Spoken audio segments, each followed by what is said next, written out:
can't tell you my first time actually. I probably would have been taken by someone, a friend. It's something I'd heard about for a long time, but never known about, and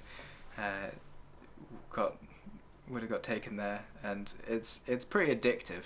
So the first time you go skipping and someone shows you how much there is, there's no way you can't come again. You know, you get your bag full of food, you bring a couple of flatmates and they get their bags full of food. All of a sudden you're not spending any money on food ever.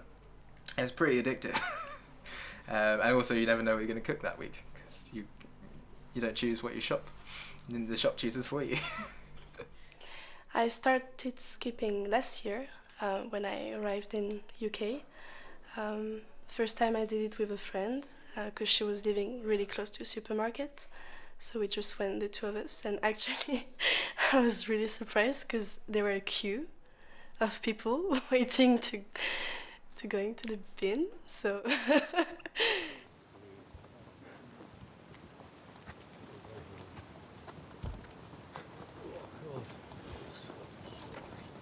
I'm hoping we get some good stuff. If we found loads of lemon meringue pie, what would you make of that?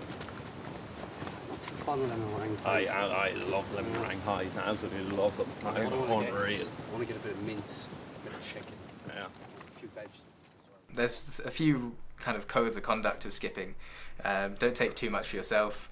Don't make a mess. Those are probably the main ones. And make sure everyone gets a good fair share of what you've taken.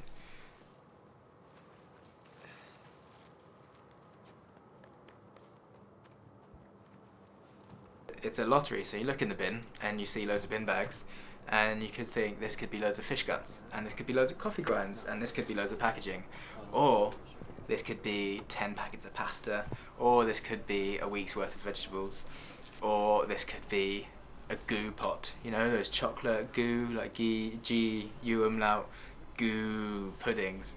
Could be a whole load of those. So that's what I feel like when I open the bin. In the bin across the road, it was probably around March time or something like that, March or April, and opened it up, and maybe, I don't know, like 10 of the big box of celebrations you get from Christmas were in there. Fine, perfectly fine, just been there since Christmas, and it was long enough after nobody else been buying them or even reduced, they just threw them all out. we literally dive inside these bins, and like I can't even know how much food there were inside these bins, but it was a lot. We could have taken 2 full cars of food, maybe more, I don't even know, but we just took what we needed at the time. So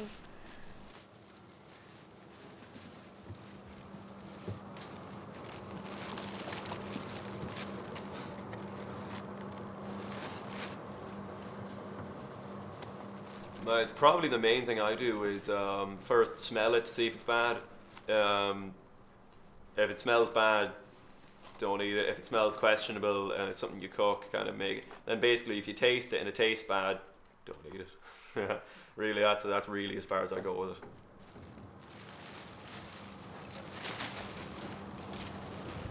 You still want to check Marks and Spencer's? What Marks you want? Yeah. Is that everything? even if the food is out of date, it's still eatable. In my background of nutrition, I learned that for some products, the outdate means that it's just the nutritional value which is affected, but not any bacterial problem. So I've never been once ill from food from the bins, unless it was some rancid white bread with minging mayonnaise on it that just makes you ill anyway if it's in date. It's just not food that's worth eating in the first place. I only learned that a few years ago when I was in... I didn't know that at all. Yeah, on the radio doing countdown to the most, I think it was most well-known star filling thing. Yeah, actually, now that I think about all that kind of stuff.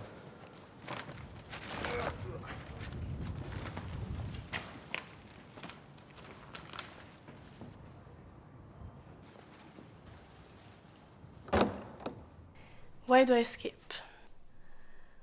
I'm not supporting the food waste that is happening, that is creating from this supermarket.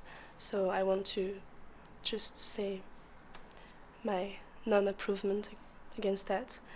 In terms of the waste that our society produces these days, it covers many issues. It's an economic issue, it's an environmental issue, and it's a moral issue. And I think that each thing on its own isn't an ignorable thing. Each thing together is a massive problem. Yeah, it's okay. It stayed the first November, but it's never really stopped. Some yogurt, some gourmet live yogurt. It's cracked, that's why it's in the bin. Not out of. This stuff takes ages to go out, takes one thing, but never really takes. Also, this is maybe silly, but this is really economic. Like, you don't have to pay anything anymore, your food, and you found so many things. It's also social, like, we kind of have a lot of fun when we do that with my friends, and then we can cook really delicious dinner. I think this is really important for us to learn, and it's something I learned through skipping, actually. I learned through skipping that one person's waste is another person's treasure. Oh, we got way more sausages than that. Plenty of sausages. Sorry? Plenty of sausages. Yeah, it's more than enough, John.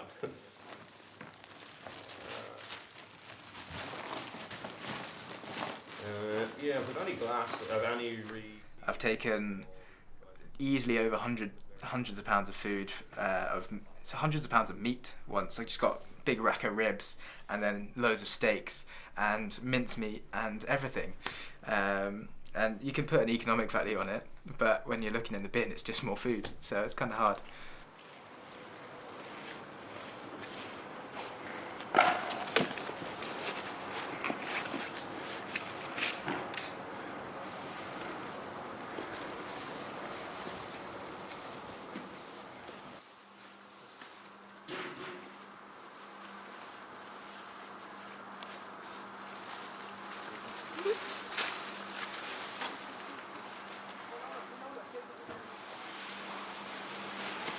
Chops. Anybody say chops?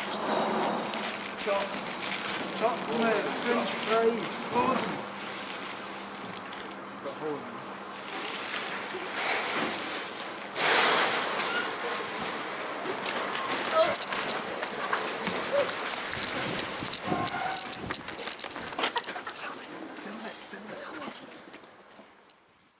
The exact law to do with food being wasted is that once it's been put in the bin, it is still the property of the proprietor. So whoever owns the shop, owns the bin, owns the food that's in the bin until it's been picked up by a municipal waste. I've never heard of anyone getting into serious trouble here, or trouble at all because of it. I've heard stories of people, of police officers seeing them walking over them, asking them what they're doing, saying, oh, we're doing this, we're taking food out of the bins. Them just in like amazement, just leaving them at it, because like, you know, just see whatever, like, you know, no problem at all.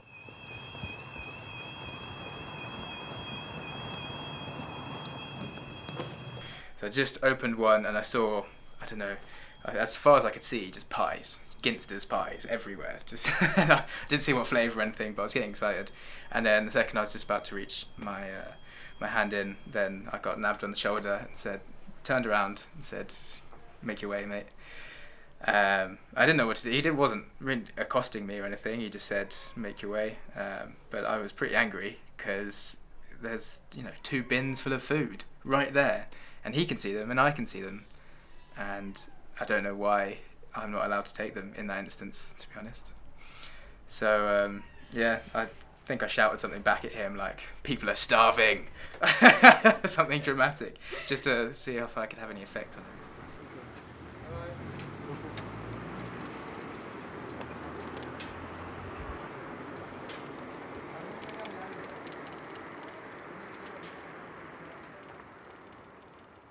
Yeah, part of the excitement is quite going out in the group, because you get to, you take quite a lot of food. So most people go on their bikes. It's quite hard to not go on your bike. And then you get, 3, 4, 5, 6, 7 people on their bikes out at night when there's no traffic and it's all a bit dark and it's a bit cold because you're in Scotland, And so you're wearing your mask, not your mask, your scarves. You're wearing your scarves and your hats, and you're all covered up, and you're going with your rubber gloves and your keys, and you feel like a proper bandit. And you're going out with your friends, screaming "El Bandito!"